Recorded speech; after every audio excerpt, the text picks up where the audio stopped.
Here is the entire PMI process shown chronologically on one diagram. The process is broken down into 5 stages to make it simpler and more manageable.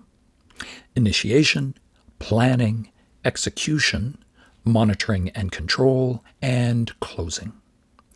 For a long-duration multi-phase project, these 5 project management stages can be repeated for each of the overall project phases. The first stage, initiation, produces a project charter that baselines the information needed to make sure that planning can be productive. The charter doesn't have to be very long, and for a small project, could all fit on one page.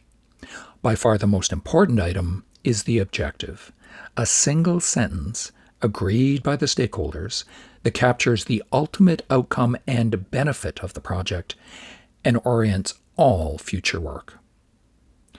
The initiation business case, a preliminary analysis, is often at no more than plus or minus 100% accuracy. But it shows the benefits at least look like they will exceed the costs, thereby justifying carrying out planning to get a better estimate, and provides a number so that around 5% can be put aside as the budget for planning. The planning stage is where the full scope, schedule, cost, and risks are determined to about plus or minus 10% accuracy. So any final adjustments can be made and everyone has accurate expectations before you start. The execution stage is where the team gets the project done. The project manager builds the team and mostly keeps out of the way.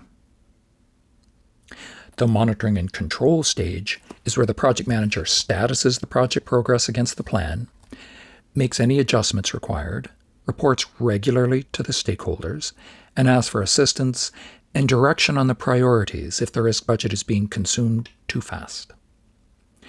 The closing stage is where we close any contracts, verify the work is acceptable, deliver and transition the project result, organize lessons learned, close the team, and write a final report.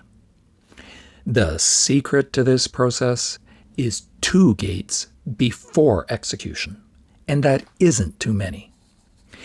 Initiation is really light, mainly to get agreement on the objective so planning can be productive, and get an estimate that confirms you should proceed to planning and let you know how much effort to put into planning. The schedule and budget estimates in initiation are usually around plus or minus 100% accuracy. The key is at least you have a first estimate, and if it's too large, even at this point, you can stop right now. On the other hand, if the estimate is reasonable and the business case looks okay at this point, you have a way to size how much effort to put into planning by putting 5% of the initiation estimate aside. And 5% is usually enough, since the planning processes are so efficient. And then at the end of planning, simply because you've carried out the best practices, you can be confident your schedule and budget estimates are now within about plus or minus 10% accuracy. That's the right point for the sponsor to perform final decision-making.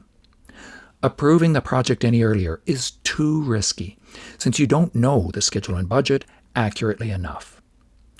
And you don't need to know it any more accurately than plus or minus 10%. Because of diminishing returns, you'd have to spend much more than 5% to get it any better. Spending just 5% of the project effort to get the estimates within plus or minus 10% accuracy is the sweet spot of least effort for best result. This is the main value of the project management process. Use up only 5% of the project effort to prepare a plan that has plus or minus 10% accuracy, so the sponsor can adjust scope, schedule, and budget if needed, and everyone has accurate expectations before you start. Then, the planning documentation provides just the right amount of information to enable easy monitoring and control once underway, and provide warning well in advance if the project is off track and the risk budget is being consumed too fast, so you can conduct timely and constructive communications with the stakeholders as required.